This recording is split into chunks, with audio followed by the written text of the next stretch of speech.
What's going on, you gamers? Today we're going to be delving into a bit more Diablo 4, and we're going to be looking at the new update Blizzard's just put out and what they've changed due to feedback from the beta testing. So if you want to know what changes are being made behind the scenes, then stay tuned. That's coming up next.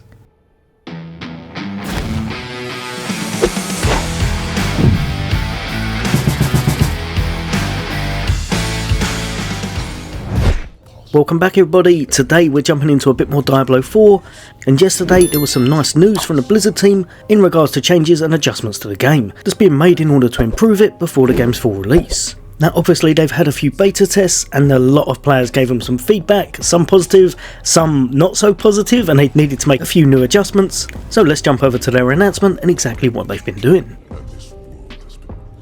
So the first one, and a massive one, is going to be in regards to the dungeons.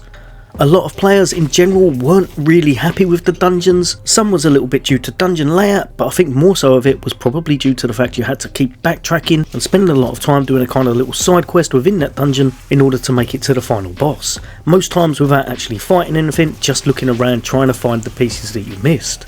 They've gone on to say that one of the most common pieces of feedback that they've received is that players felt they were doing a lot of backtracking, which they definitely were. So they've been trying to optimise the dungeons in order to make things better.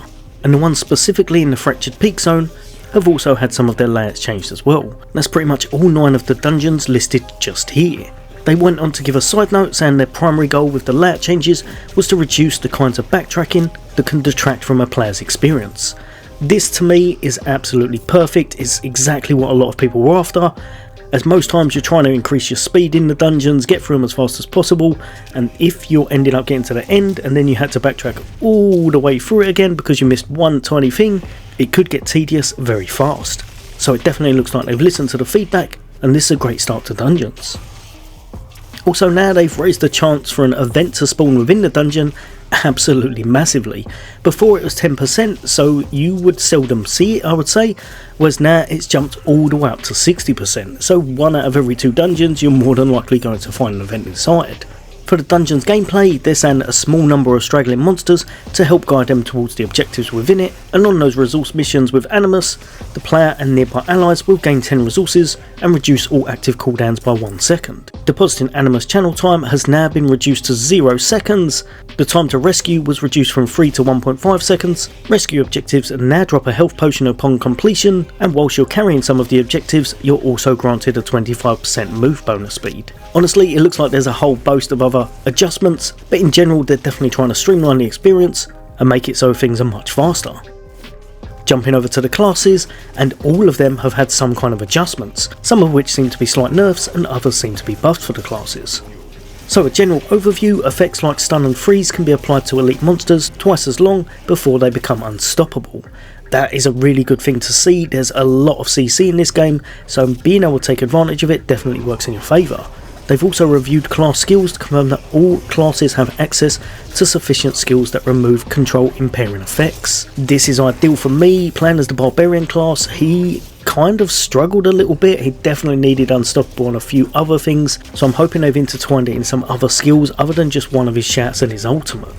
But it seems they're looking at all classes for this, which is absolutely ideal. Also, many legendary powers have had updates to their effectiveness. From the demo, I can tell you there was definitely some that stood out massively compared to others, and ones that I think you would completely push to one side as they were just nowhere near as good as the rest, so hopefully they've looked at that and gave them a little buff. Jumping to the Barbarian class, and a flat 10% passive damage reduction has been added for the Barbarian's class itself. 100% ideal, they definitely needed that. The Barbarian felt very squishy when compared to some of the other classes, especially when you're near, especially in those boss mechanics and those AoEs, so having that 10% buff is going to help a lot.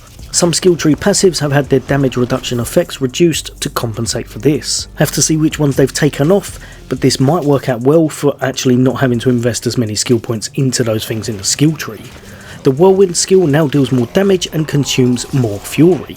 So early game it's probably going to be a bit of a struggle to make it perma movement. Late game that's probably going to work in your favour.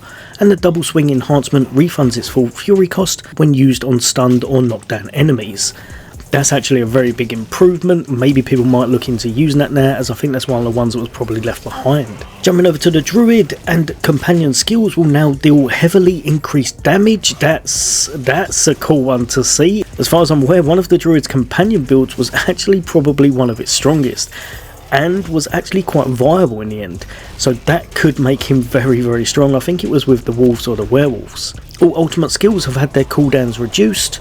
Usability improvements have been made to maul and pulverise, and using a non-shapeshifting skill will transform a druid back into the human form. All of these seem absolutely ideal. They're obviously trying to buff him quite a bit. I'm surprised there's nothing in there to do with movement. I think he was probably the slowest character by quite some margin, so I wonder if they'll address that in the future, but ultimately for these two classes, both of that looks very solid. Jumping over to the Necromancer, just a ridiculously OP class from the start. Summoned minions will now die more often, requiring players to utilise corpse more often. Definitely needed that. They were so tanky, they didn't even fall over whatsoever, so now you'll be using your raised dead and such a lot more like you should be. Many bonuses in the Book of Dead have had their stats increased. Wow, that's cool to see. I don't know how that's going to work. That's going to make them even stronger. The damage dealt by Corpse Explosion skill has been reduced. That was always going to happen. Corpse Explosion was a zero cost, ridiculously overpowered move, so it would be addressed in the future anyway, so it's good to get out of the way before the game's full release. The brightness of the Skeletal Warriors and Mages has also been reduced. This was something the community was talking about a lot, so everyone will be happy with that. Jumping over to the Rogue class, and upgrades to their subterfuge skills have had their bonuses increased, multiple passive skills have had their bonuses increased as well, and all imbuement skills have had their cooldowns increased. So kind of a little bit of a trade-off there. You've got a little bit of extra cooldown, but the other things are working in your favour. And over to the Sorcerer, Charge Bolt's damage was increased and the mana cost to cast has been decreased to the damage of Chain Lightning and reduced in its effectiveness against bosses. I didn't actually realise that was that strong on bosses, I must have missed that one. Decreased the cooldown for the Incinerate skills enchantment bonus, and firewalls will now spawn underneath enemies more frequently when using its enchantment bonus. Lastly, one that had to happen, increased the lucky hit chance for the Meteor skill on its enchantment bonus. From what I remember, it was 3%, you hardly ever see it activate, and no one would be using this whatsoever in an enchantment slot because it was just awful compared to the rest, so hopefully they've boosted that by quite some margin. Over to the UI, and they fixed an issue with the built-in screen reader. It was not reading key prompts, game details and other UI text. That could be a big issue. Fixed an issue where actions could not be bound to the mouse wheel. I'm sure people will be very happy with that. Fixed an issue where evade couldn't be bound to the right analog stick on your controller, and chat will now display on the left side of the screen when using centered action bar configuration. A character stat will also be displayed by default when players click the materials and stats button within their inventory. The move and interact inputs can now be mapped to one button, whilst the primary attack input is mapped to a secondary button. That's probably going to be the key one. Everyone was really upset about that, so now that can be mapped to a secondary button. That's going to help those PC players massively. And lastly, the sans serif font used in game has been replaced with a new serif font. They're probably just trying to make it a little bit bolder or a little bit clearer. Ultimately, I thought the font was fine, but they must have thought it needed a slight upgrade.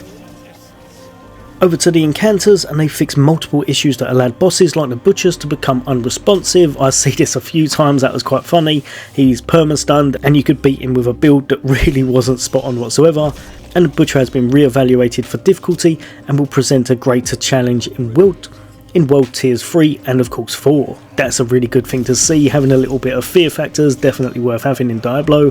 Jumping to the bosses, and they're saying that ones such as, I'm going to butcher all of these, apologies, T'Chort, Malnak, Venard and others were re-evaluated from melee character difficulty, resulting in slight changes to the fight mechanics.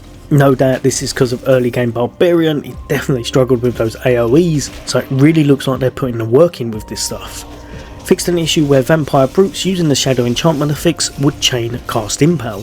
Sellers increased the dungeon event to occur in Cellars, and Sellers will now consistently reward a chest upon completion. And they fixed an issue where Sellers would prematurely be marked as completed, and fixed it where the elite wouldn't spawn within that cellar as well. For general quality of life, this is a great one to see. A lot of players were angry with this. Fixed an issue where players could increase attack speed by move cancelling attacks early. A lot of people were saying they wouldn't be able to fix this. To see that that's on the start before the game's even released is a very nice thing to see, because I don't know how that would have affected PvP. It probably would have thrown it all out the window, so knowing that's not going to be in the actual game is definitely a plus. Fixed an issue where characters weren't immune and untargetable after loading into an area, and the reset dungeon button has been disabled. That's an interesting one to see. I actually thought that was quite a good idea, but it must just do it as standard now. Fixed an issue that caused Gal Valley and Serek Rapture to have less monsters than intended until the campaign quests in those territories were completed. So as you can see from that, there is loads that they're working on. I am actually pleasantly surprised. I think they're doing a great job so far. They're listening to the community, they're making adjustments to what they can and trying to make big improvements, and it really seems like the game's heading in the right direction. But even more so than that, there's still even more that they've got to come. For example, they've said that there's a few things they still haven't announced, and they may well be bringing them up within the next livestream that's going to be on April the 20th, and it's going to be featuring Riker. This is going to be a nice little developer update livestream that's going to be covering certain details about Diablo 4's endgame, offerings, and again going over some of the changes and improvements they've been trying to make behind the scenes. But yeah, let me know in the comments, what do you all think? I really am looking forward to Diablo 4. If another demo came out, I'd probably jump on that until the game's full release, as I have been craving this game massively. The combat, the mechanics, a lot of it is in the right place, and I think it's going to be a very successful game that's going to be around for a long time.